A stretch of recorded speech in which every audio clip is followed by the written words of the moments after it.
Well, good afternoon and welcome to another amazing episode of the NLP Talks podcast. I'm, of course, your host, Laura Evans, and it is my pleasure to bring you today episode 7 of series 6. I don't know where this is all going other than I'm enjoying every single interview, and I know I'm going to enjoy today just as much as all of the others.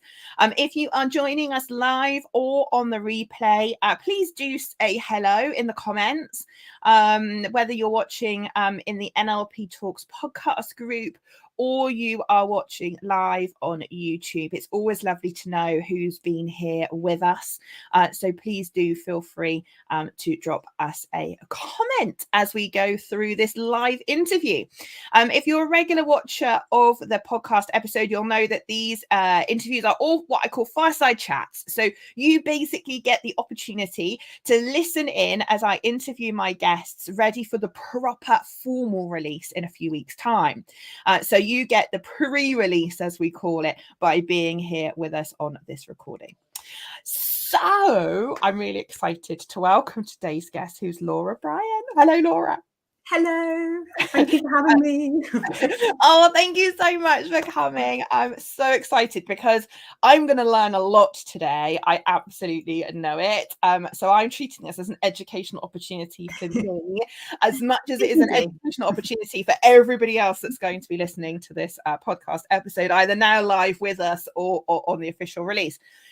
Laura, just for the benefit of people that are watching the video version today, could you just give us 2 or 3 lines just to explain who you are and what you do, and then we're going to get going? Amazing. Yeah, so I'm a nutritional therapist and a mindset coach, and I support individuals and businesses to increase the mood, energy, and productivity of their staff through the power of food. Amazing. So this is the first time we've ever had a nutritionist on the show, so I'm really excited to have you here. So Laura, I'd like to start the podcast by asking you how you got to become a nutritionalist. What got you into nutrition and food? What's the journey? So I remember my initial introduction to nutrition was actually really young. I was about 11 or 12. And the introduction to me was very weird and wonderful, with adverts telling me I needed to eat cereal for breakfast and for lunch, and then I would look amazing in a red swimming costume. And I remember seeing magazines telling me I needed to eat less, and my parents eating very weird diets like egg and grapefruit diets. So for me, initially, nutrition was very weird and wonderful and quite restrictive. So I kind of, because I started to want to learn more about it, I learned more. I went to do my undergrad in exercise, nutrition and health. And that's when I actually learned a little bit more about food. But the interest between kind of food and mood came a little bit later, when I was working out in the communities in South Wales and in very kind of deprived communities. And I was just noticing there was a lot of mental health issues. I was working with families to try and get them more active, to get them eating better. And the role was great. Like, I was trying to get mums into running or kids into swimming classes and things like that. But generally, depression was so high that families were struggling to get out of the house. Anxiety was through the roof. And at the same time, I was noticing diet was very restricted, very processed, vegetables once a week on a Sunday dinner. And I just knew, like, there was something with that. I knew when I started eating properly and colourfully, I felt incredible. And I just knew there was that link. So that's why I went and did a master's in nutritional therapy, set up my business. And that's why I just talk about this stuff all the time now. This is what I do. I love it. I love following on Instagram. And do go and find Laura Bryan on Instagram, company Mind Nourishing. Go and find her Instagram account, because Laura, I absolutely love your journey with food. I love that you photograph what you're eating, and it's inspirational. Like, I look at it and go, oh my goodness, yes. Like the other day, you put a post up about stew, and I was like, oh my, yes, you're right. It's stew weather. I could get more vegetables into my stews. That kind of thing. So obviously we could do a whole show just on nutrition, but obviously we want to bring in the mind and NLP into this, because obviously, like all my guests on the podcast, you are also one of our community of NLP professionals. But before we get into that, I just want to talk a bit about the mind-body connection, because I think this is a great place to start. So you'll know, and everybody else that's listening to this will know, that I'm a massive fan of the mind-body connection, and we talk quite a lot about it on the practitioner course. But it wasn't something I always believed in. I really didn't. Like at one point I thought my mind and my body were two completely separate things. I, as you know, and listen to the podcast, had depression and anxiety, and I would never ever ever in a million years have connected what I was eating with how I was feeling. And yes, the whole solution I know is not food, and that's where obviously all our mindset and NLP stuff comes in.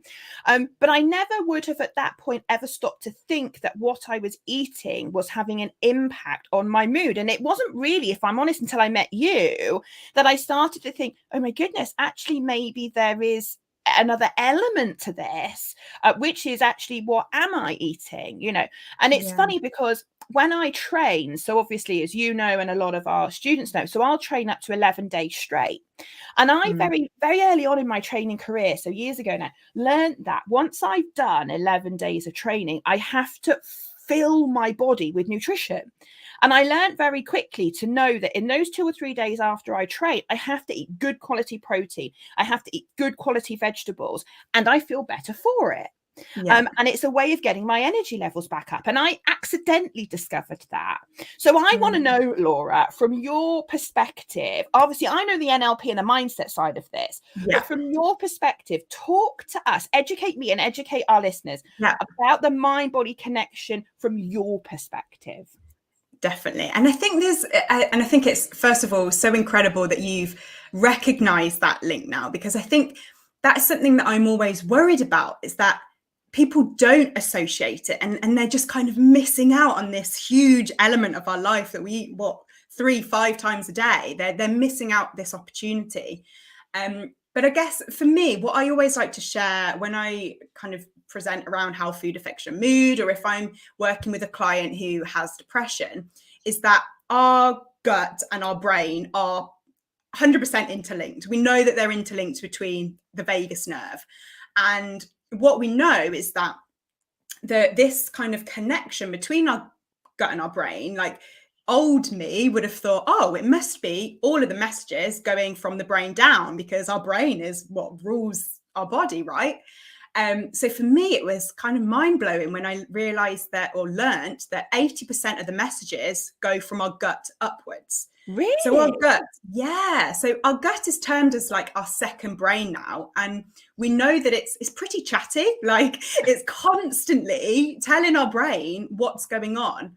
So for me, it just seems now so clear that what's going on in our gut really does quite often indicate what's going on in our mind. And there's been so much research recently about our gut bacteria, our gut microbiome, and how that influences how we feel.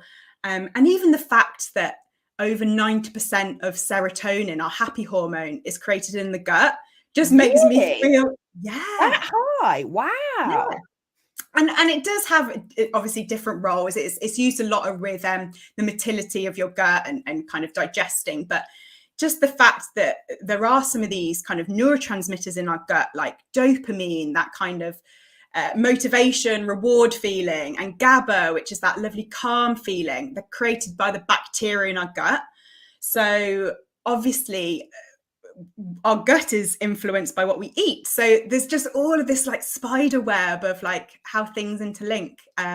But it's just such a super, I find it super interesting, just to see how what we eat can actually really impact how we feel.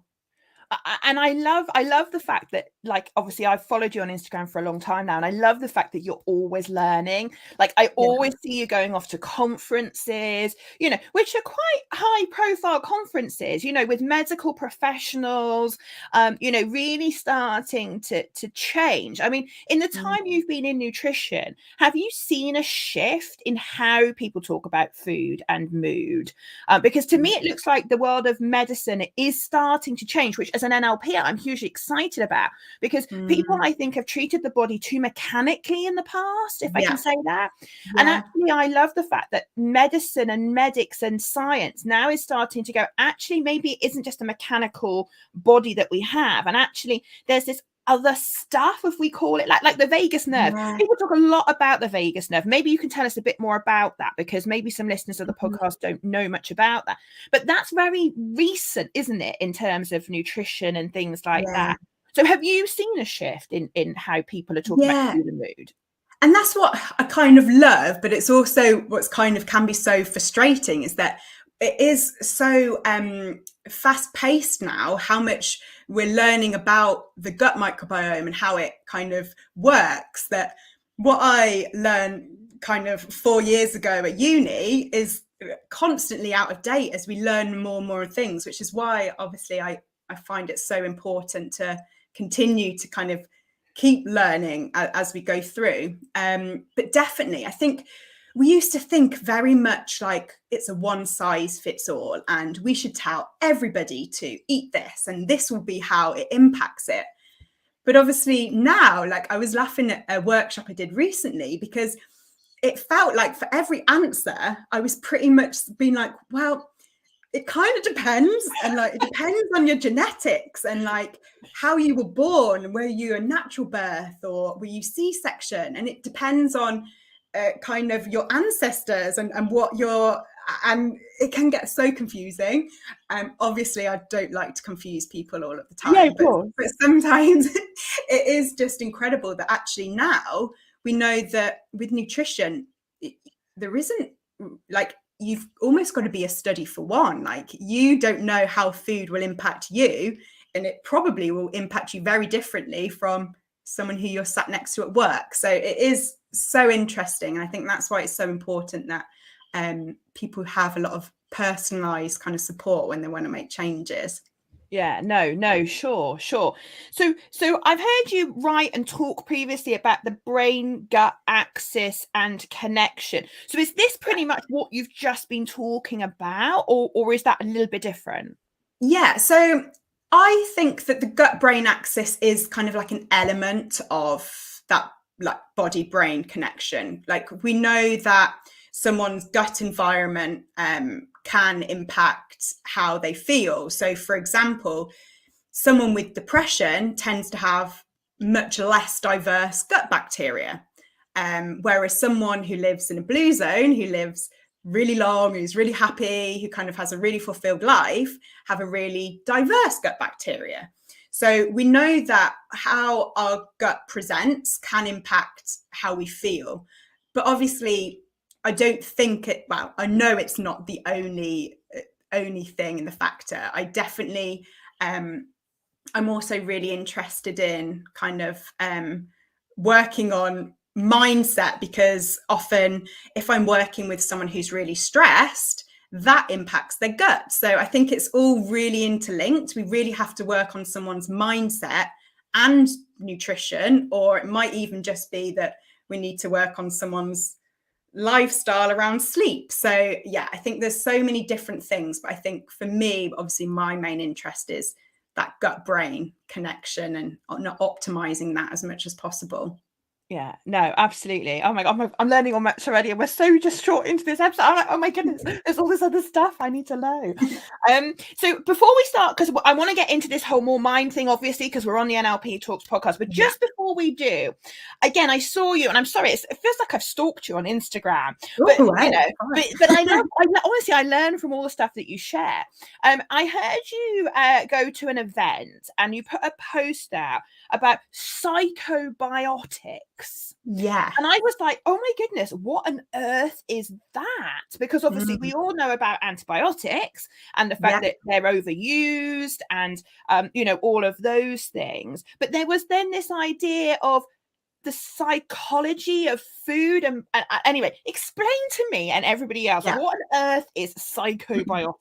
Even if I've said it right. Have I said it right? Yeah, you have said it right. And I'm not surprised that you might not have heard of it, because it is actually a really, really new term. And basically what it, well, from my understanding, obviously it's new, so I'm still learning about it. But from my understanding, Psychobiotics are, because we know that certain bacteria can help us to feel better, feel energized, scientists have now started to identify certain types of bacteria that have been linked with better mental health conditions.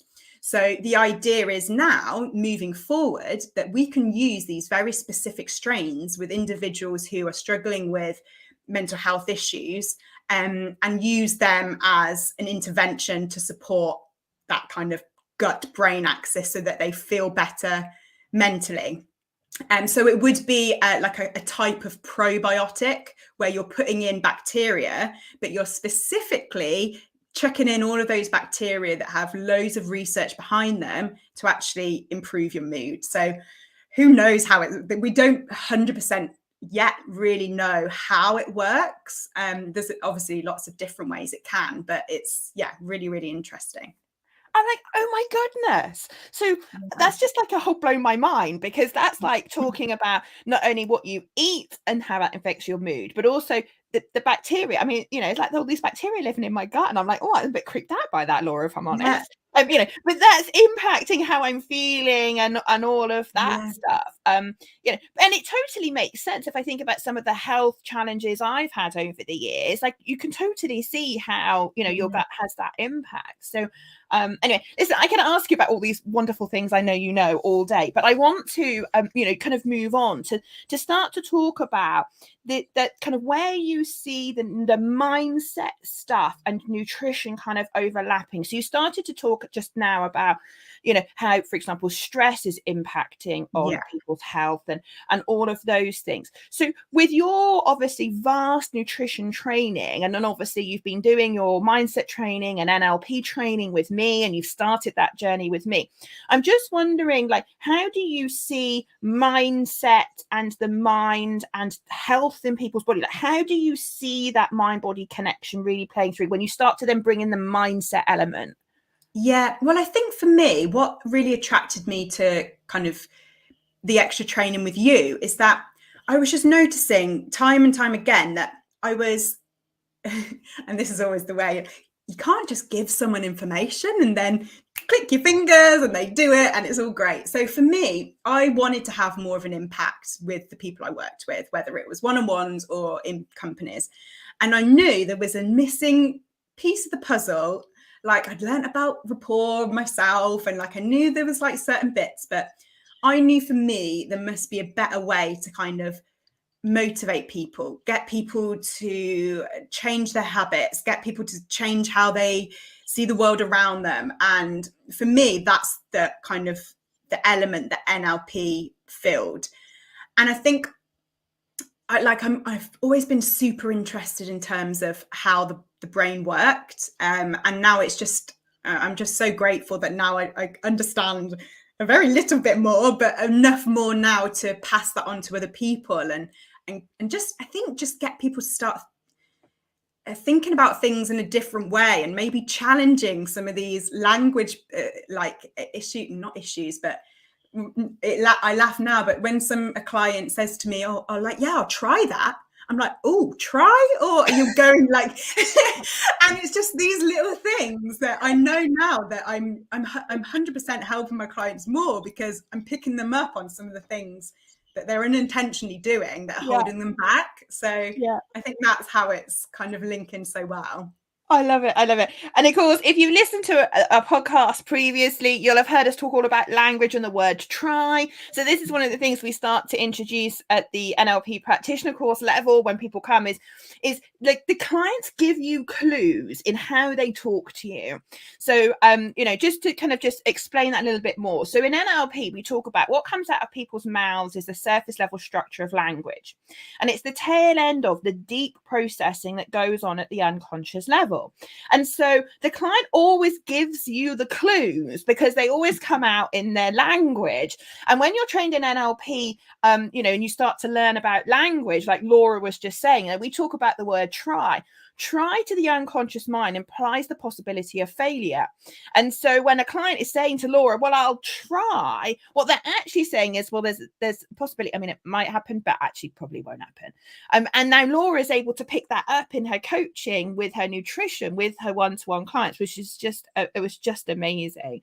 But yeah, we always laugh, don't we, about little simple words like the word try, and all of a sudden little flag goes up in your head, doesn't it? Go, and whoa, try.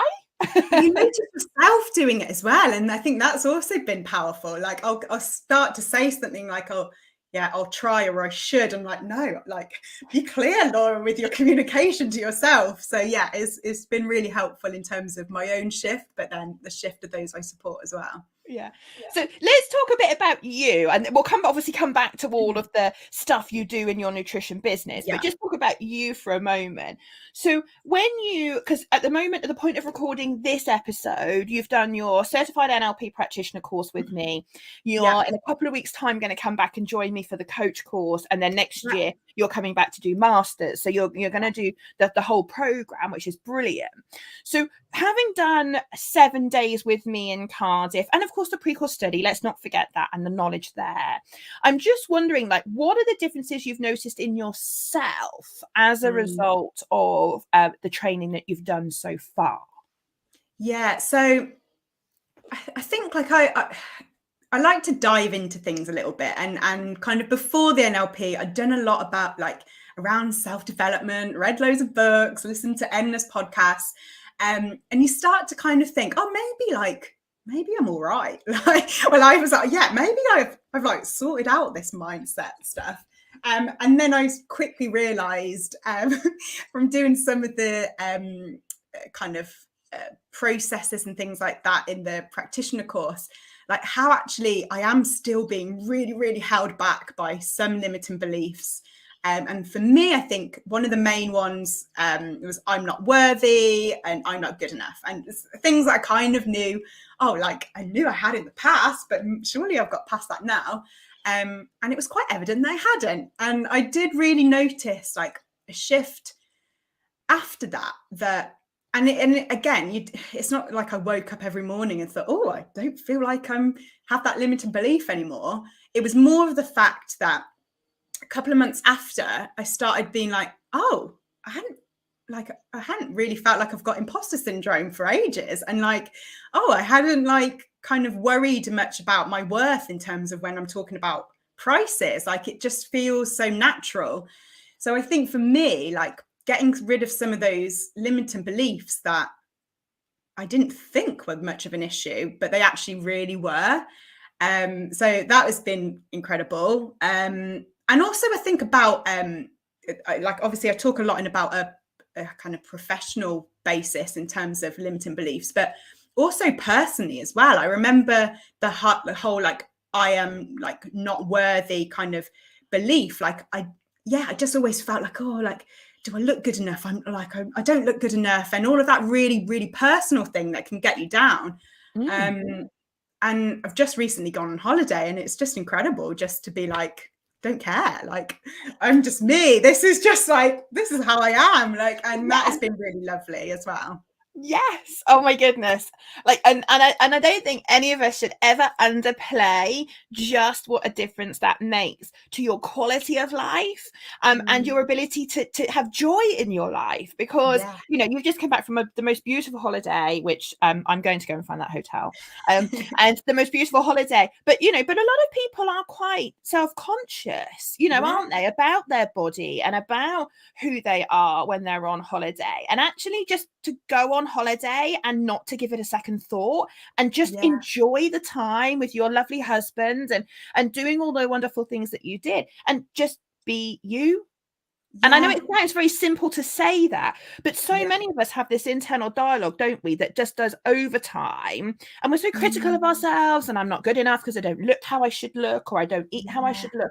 But actually, and I'm not saying we shouldn't worry about what we eat, please don't think I'm saying that. I have to be careful, I've got a nutritionist here today.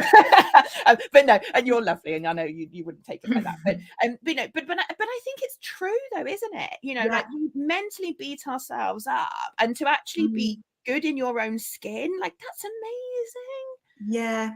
And actually, it's something that I try and I do with my clients, but I do a lot about trying to move away from like dieting and kind of punishing our bodies and kind of looking to be more intuitive and learn more about that. Like, listen to the messages your gut is telling you about what it needs, and that intuitiveness around that.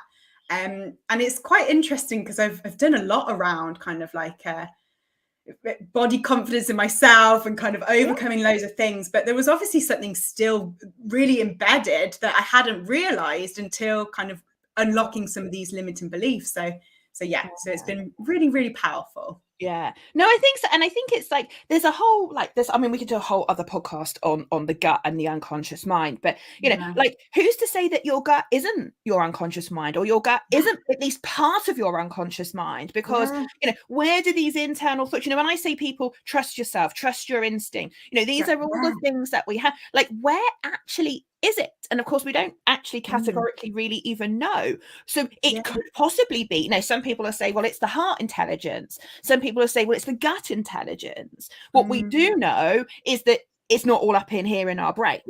We know that. And there's tons of research, as you've already said, that says that now. And I just think the whole thing is just fascinating. The more I get into it, the more I want to learn. We're pretty incredible, aren't we, as human beings? We're pretty cool. And and I just get a bit disappointed because when we're coming up in school and we do biology at school and we do all that stuff at school, and we're taught like we're very simplistic beings, and like you said, it's a spider web of stuff. And the more you learn, the more you're kind of like overwhelmed by how interlinked and incredible everything is. So just obviously for more comedy, or not comedy, that's the wrong word, but for interest for people. So on your practitioner course, I believe you did a particular technique that might have had something to do with Diet Coke, maybe?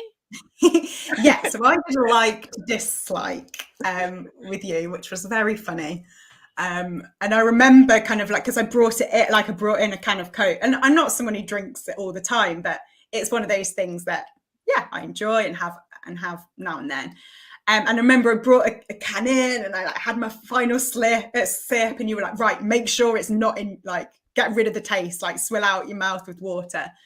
And I remember after the kind of, because I wasn't really knowing what to expect, but I remember just like, I don't fancy it. Carry on, see what happens.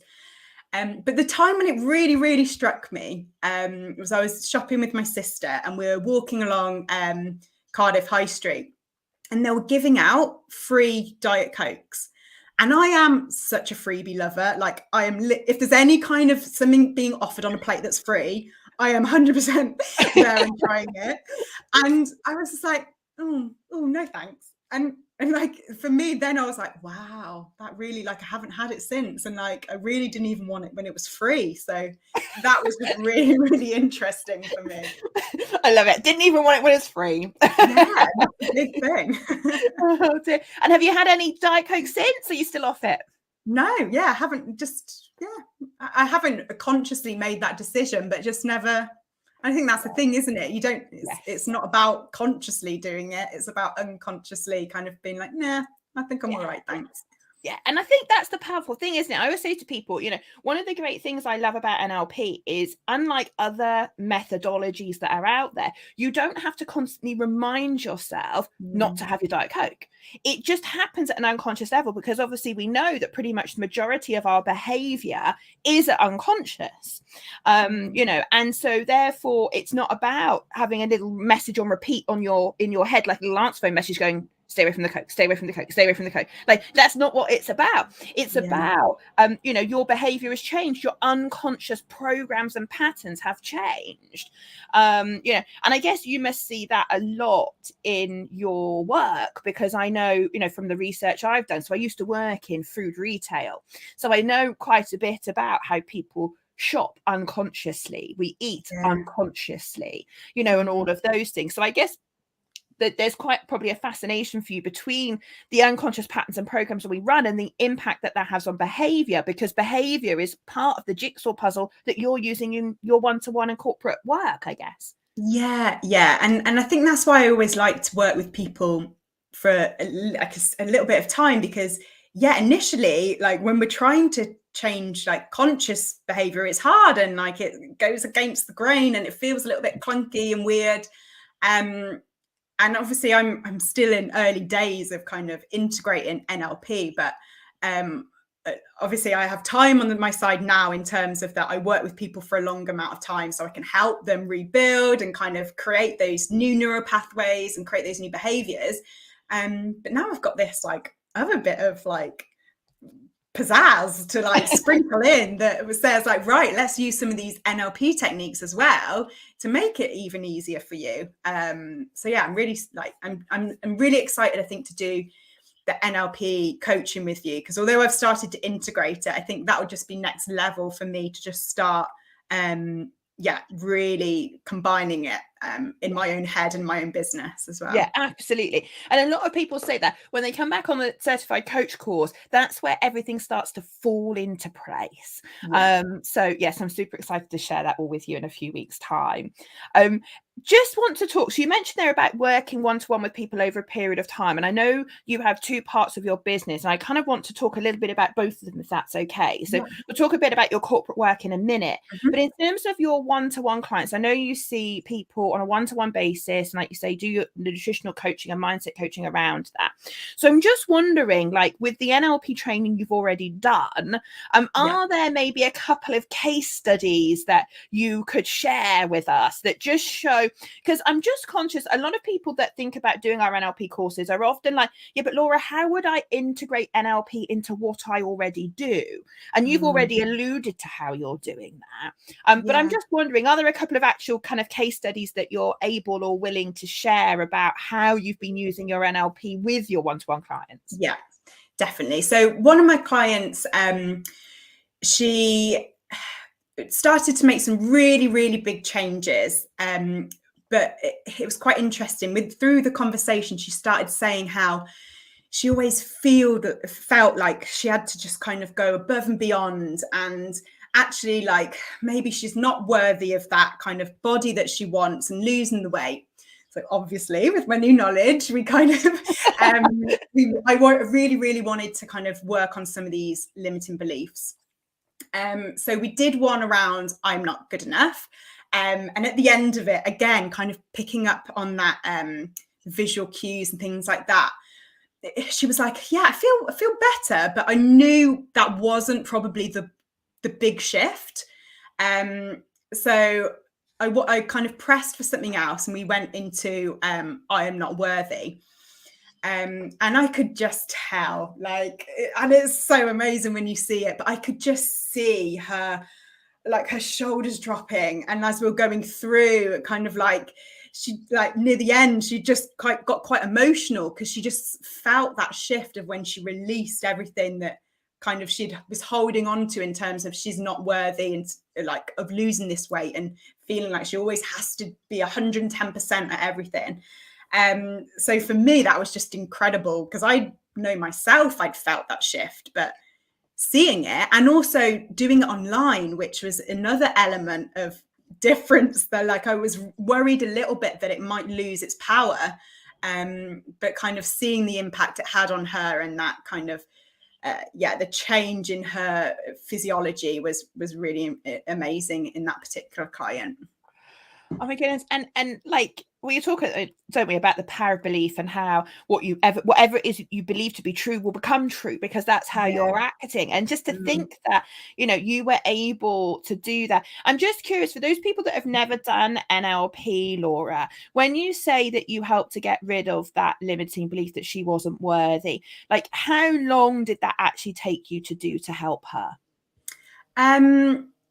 Probably the two beliefs that we did, just over half an hour. Like it, and like it'd been I'm a little bit slower than you maybe, but it probably would. It was about half an hour. Let's say half an hour, right? Let's say half an hour. So if we think about how long she's had those limiting beliefs of I'm not worthy and I'm not good enough, years, I would imagine, absolutely years. And in 30 minutes, half an hour, roughly, you had her physically looking different because of the shift, and also in her head. Like, I'm just wondering, like, what was her reaction when you did it? Like, what did she say?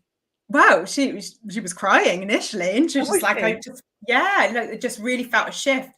And then in the next session, kind of like a few weeks after, she was just beaming, like, and that was really nice for me, that reassurance that she still felt that change, and she's still like, and she was laughing, and she said like her new ingrained kind of like belief, she wanted to add a beep word into her, so I won't repeat it. But she was laughing and being like, yes, like, and she was really, you could see it was like part of her physiology now. So oh my goodness, that's just amazing. Have you got any other examples of where you've helped people? Yeah, so I've also I was working with a guy who is quite an interesting client, because it was a little bit different from some of my other clients, but he really wanted to work on the stress and anxiety he gets around food and like sitting in social situations. And it all kind of stemmed back from a particular event that happened when he was traveling, that kind of then triggered this response. So we did a fast phobia model on him, went back to that event, kind of replayed it, took the emotions out. I even managed to put the song on. I can't remember the name.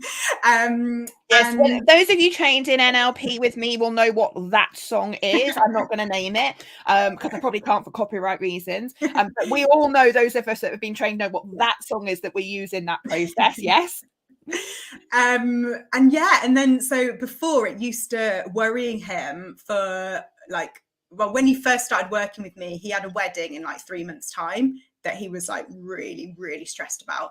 And then kind of like the week after, he went out for dinner with his friends, and it wasn't an issue. So kind of when you talk it back, it's like, wow, that is actually a really big shift. But yeah, I guess when you start using NLP, these are the shifts that you see quite often. So that was really powerful. Oh my goodness, that's amazing. And I think, like, I always say to people, and you'll know this, and the students listening will know this, you know, I say it's almost a shame that they called the NLP fast phobia model the fast phobia model, because it kind of suggests that it's only actually useful for phobias.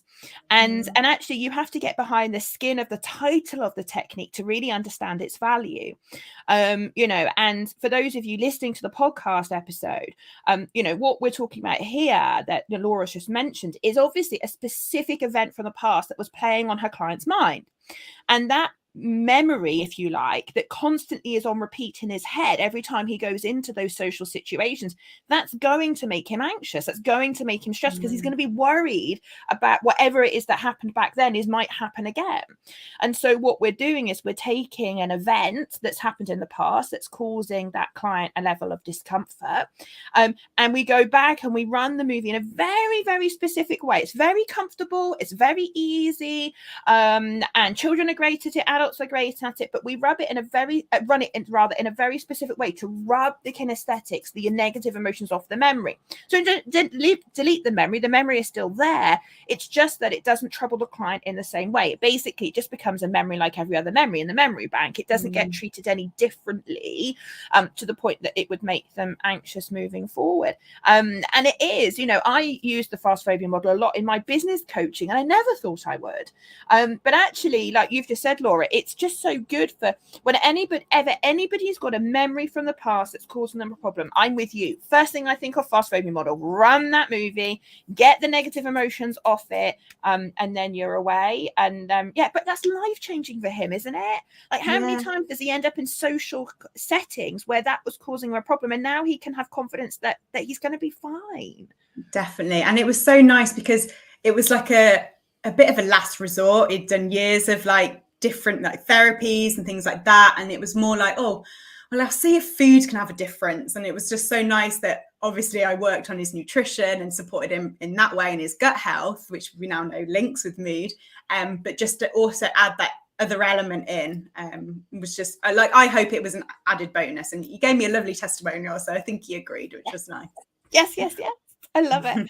I love it. But this is where I get so excited because, I say to everybody on the courses when people come, like this toolkit is so flexible that you can pretty much use it in most situations to help most clients that you would want to help if you're a coach or a therapist or working in that kind of area. And this is exactly what I'm talking about, which is, he didn't come to you for mindset coaching, but you've actually done what he's asked you to do, which is focused on his nutrition, and then had this extra bonus thrown in for both the examples you've given, this extra piece that actually just completely transforms and almost enhances what you were already offering them. It's that little bit of fairy dust, if you like, that you sprinkle over the top, and just makes even more value for your customers and your clients. And so excited. Thank you for sharing both of those. Right. I have a big, for those of you that are listening to podcasts, I have a great big grin on my face now because I'm just like, yay! So exciting. Now, I know, obviously, you do a lot of one-to-one work, and I know you do that, and you've got some hugely wonderful testimonials from all your clients you've worked with. But I know that there is a different side to your business as well. So we get quite a lot of senior managers and HR professionals listen to this podcast. And I know that you also have this other side of your business where you like working with big corporates to support their well-being agendas. So I'm just wondering if you could share a little bit about how NLP has added to that side of your business. Yeah, so I think initially, like taking it back to like the real basics, so I deliver a lot of awareness sessions around how food affects your mood, eating for energy, reducing stress through like rest and digest presentations. And I think I was just I feel like I was delivering them well, but some of the things that I learned from the NLP practitioner course was just adding in those different bits of language to engage different people depending on whether they're kind of like a visual like language or auditory, so kind of changing up how I start the presentation, adding in key phrases to like engage with the unconscious mind in terms of talking about, if you're sat here listening to me, watching me talk, like that means you're going to improve your gut health. So just all of these little things that I believe are going to be giving it that extra element of impact. So there's some of the things that like I've introduced already to my presentations, but it's just meant that I've been able to open up the amount of impact that I can have. So now, rather than just awareness sessions, I can actually go into organizations and allow kind of support those who I'm working to maybe be a bit more confident in themselves, but also confident in how they can change their habits, and that confidence around how they can take charge and kind of that they can make changes to their diet and to their mindset and all of these things. So I think it's just opened up what I can do. Like I'm now doing more with senior managers around how they can more effectively help themselves, and then how that can trickle down into the teams that they work with. So I just feel like now, like the return on investment that companies are getting is just so much bigger, because I know that food has such a big impact, but now I can deliver food and mindset. So it's early days, but it's really exciting about how that element can grow as well. And I think that's it, isn't it? Again, we get a lot of people that come on these courses that don't want to be a coach. Now, you are doing a coaching role with your one-to-one clients and things like that, but we get quite a lot of people that come that actually that's not what they're here for, but they actually want to take what they already do and they want to take that to the next level, and they see these courses as an opportunity to just add to what they already do, and to add some extra elements in. Like I love the bit you were just saying about how taking on board what you're saying and eating means that they're going to improve. Now, of course, in language terms, that's known as a complex equivalence, and that all sounds very scary and very technical. But actually, it's just equating two things to be the same. So, definition of a complex equivalence is two things equated to be the same in a complex way. even the definition is a little bit complicated, I grant you. But essentially, that what Laura's just done is she's taken two things and equated them together, and that is speaking directly to the unconscious mind. And if Laura wants her workshops in the corporates that she works in to have the best impact, if she takes her nutrition and food knowledge and expertise, and then uplifts her presentations with some of the language patterns and some of the delivery. Laura just talked a little bit about rep systems and tailoring her presentations to appeal to both visual, auditory, kinesthetic, and auditory digital audiences, people that are in her audience. These are the things that just lift the presentation to a whole new level. And I agree with you, Laura, like the ROI on those workshops now is even higher than it would have been before, because those people are actually going to be more likely to take action because of how you've delivered and positioned the same knowledge as you would have delivered before, but delivered it now in a slightly tweaked way, to really help them get to the point of taking that behavior and actually getting there. Which is just so exciting to hear that you've done that as well. I think you've also, if I'm right in thinking, taken some of the NLP stuff you've learned and created a brand new workshop that you're going to be offering to some of your corporate clients as well. Is that right? Yeah, so next week I'm going to be delivering some kind of like confidence boost workshops, which is really exciting for me because this is what I obviously wanted to build up towards. So they're being delivered at a conference. They loved the idea of it so much that I'm delivering it twice over 2 days, along with some energy balls like workshop that I'm also doing.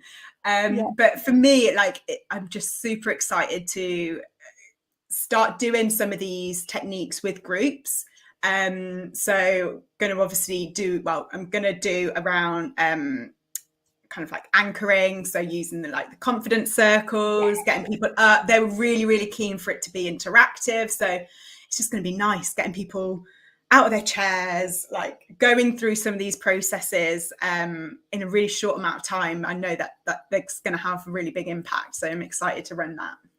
I love the circle of excellence and confidence. It's one of my favorites. And as you say, it's great. It lends itself perfectly to a workshop, which is, again, one of the things I always say to everybody on the practitioner courses. It's like, think about how you can take this knowledge and package it up in a way to help other people. And sometimes that's one-to-one.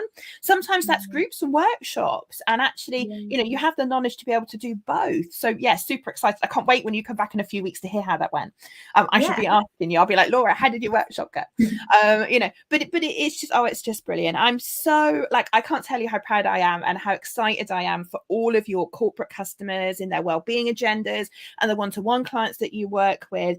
It's just amazing to hear how some pre-course study with me and 7 days of training is already having an impact for you personally, but it's also having a benefit to your one-to-one clients and your corporate clients.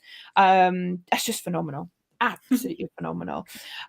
Listen, I could talk to you all day about all of this. There's loads of other things that we could talk about, and places that we could go with this conversation, but I know you're tight for time, and you've got other people, another one-to-one client you've got to see very shortly, so I know that. So Laura, I just want to say thank you so much. It's just such a pleasure. Always a pleasure to have you here, but to really hear about some of the knowledge you have, which is fascinating, and also how you've used it. So thank you so much for being so open and sharing all of that with us. I really appreciate it. No, thank you for having me. Yay. So Laura, if anybody is listening to this podcast episode today and they want to get in contact with you, either because they want to do some one-to-one work with you, or maybe they are responsible for a well-being agenda in an organization and they want to engage with you to support them from a more corporate perspective, what is the best way for them to get hold of you if they wanted to pick up a conversation with you?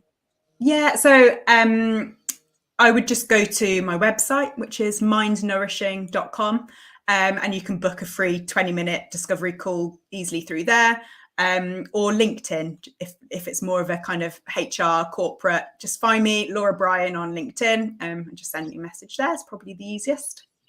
Yeah. It's exciting. Oh, I really hope that people reach out to you and take that up. I know if I was still back in my HR days, I would be snapping at the to snap you up and get you in, because you get such great reviews from your corporate clients, and really do make such a difference. So I'd definitely be getting you in if I was in HR, that's for sure. So yeah, cool. So as regular listeners of this podcast will know, we always finish up the interview with a quick fire round. Laura has absolutely no idea what I'm about to ask her, so a little drum roll. You got very warm in here. Yeah, exactly. Laura's like, right, hold on, let me take my carty off. I need to get ready for this. So I'm going to ask Laura a few quick fire questions, and let's see what she's got to say on the matter. So we'll start with this first question because it's quite apt to give a new nutritionist. If you had to eat one meal for the rest of your life, what would it be? Oh, I'm such a foodie. The first thing that comes to mind, though, is curry. But I've been to India, and eating curry for breakfast, lunch, and dinner was a bit hardship. But that's my favourite food. Like a good I love curry. it. I love it. Brilliant. If you could have coffee with one historical figure, who would it be? Ooh, one historical figure. My mind has gone completely blank. I think it would be someone, maybe someone around kind of like who, like the early days of learning about gut health. Because people like, and it's bad, I don't know actually who the names are, but people like thousands of years ago knew that there was something there without having the technology that we know now. So I would love to just pick their brains about what they knew. But I'm sure there's probably a much more interesting answer. Not in the slightest. No, I think that makes absolute sense. So what's the number one reason that people fail to succeed when it comes to nutrition in your experience? Short answer, not a long 10-minute answer. Short answer. Number one thing, what gets in the way? Mindset. They think that they'll fail. I love it. I love it. I love it. And I'm just wondering, if you could go back to your 18-year-old self and give yourself a pearl of wisdom, what would you go back and tell her? I would tell her, stop worrying about what other people think, because they really don't care. We think people care so much about us, but it's just worry about yourself. I love it. I love it. And if you could summarize your experience with us here at Unleash Your Potential in one word, what word would you use? Enlightening. Amazing. Amazing.